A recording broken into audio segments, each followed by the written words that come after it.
ایک ایسا عظیم شخص جس نے سن 1994 میں کنگ فیصل ایوارڈ کو یہ کہتے ہوئے ٹھکرایا کہ میں نے جو کچھ لکھا ہے اللہ تعالیٰ کی خوشنودی کے لیے لکھا ہے، لہٰذا مجھ پر میرے دین کو خراب نہ کریں۔ ایک ایسا عظیم شخص جس نے فرانس کی نیشنلٹی کو یہ کہتے ہوئے ٹھکرا دیا کہ مجھے اپنی مٹی اور اپنے وطن سے محبت ہے۔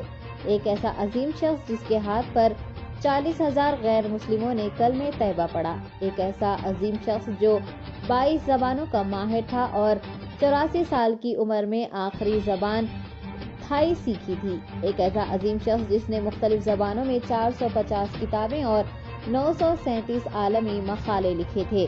ایک ایسا عظیم شخص جو اس قدر علمی مقام رکھنے کے باوجود اپنے برتن اور کپڑے خود دھوتے تھے۔ ایک ایسا عظیم شخص جسے 1985 میں پاکستان نے اعلیٰ ترین شہری اعزاز ہلال امتیاز سے نوازا تو اعزاز کے ساتھ ملنے والی رقم جو 1 کروڑ روپے بنتی تھی، اس رقم کو بین الاقوامی اسلامی یونیورسٹی کے شعبہ تحقیقات اسلامی کو یہ کہتے ہوئے دے دیا کہ اگر اس فانی دنیا میں یہ اعزاز وصول کیا تو پھر باقی رہنے والی زندگی کے لیے کیا بچے گا۔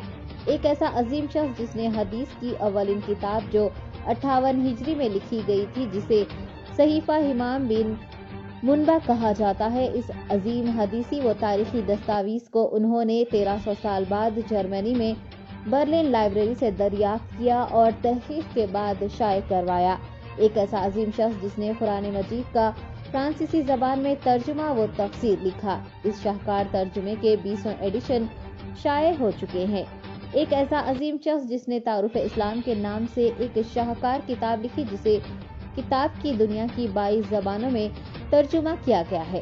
ایک ایسا عظیم شخص جس نے تعارف اسلام کے نام سے ایک شاہکار کتاب لکھی، جس کتاب کے دنیا کی 22 زبانوں میں ترجمے ہو چکے ہیں۔ یہ عظیم انسان وہ نابغہ روزگار شخصیت ڈاکٹر محمد حمید اللہ کی تھی۔ آپ 1908 عیسوی میں حیدرآباد دکن میں پیدا ہوئے تھے۔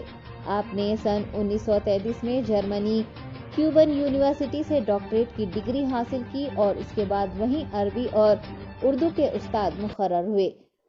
آپ 1946 میں اقوام متحدہ میں ریاست حیدرآباد کے نمائندے یعنی سفیر مقرر ہوئے۔ سن 1948 میں سقوط حیدرآباد اور انڈیا سے ریاست کے جبری الحاق پر سخت دل برداشتہ ہوئے اور جلا وطنی کی زندگی گزاری۔ جلا وطنی کے دوران حیدرآباد لبریشن سوسائٹی کے نام سے ایک تنظیم بھی بنائی۔ سن 1950 میں پاکستان کا پہلا قانونی مسودہ بن رہا تھا تو آپ سے ربط کیا گیا۔ آپ پاکستان تشریف لے گئے۔ آپ نے 1952 سے 1978 تک ترکی کی مختلف جامعات میں پڑھایا۔ 1979 میں جامع بہاولپور میں طلباء کو خطبات دیے، جنہیں بعد ازاں خطبات بہاولپوری کے نام سے شائع کیا گیا۔ یہ عظیم علمی اور فکری شخصیت 17 دسمبر 2002 کو امریکی ریاست فلوریڈا میں انتقال کر گئی۔ ڈاکٹر محمد حمید اللہ کہنے کو ایک فرد تنہا، لیکن کام کئی جماعتوں سے زیادہ کر گئے تھے۔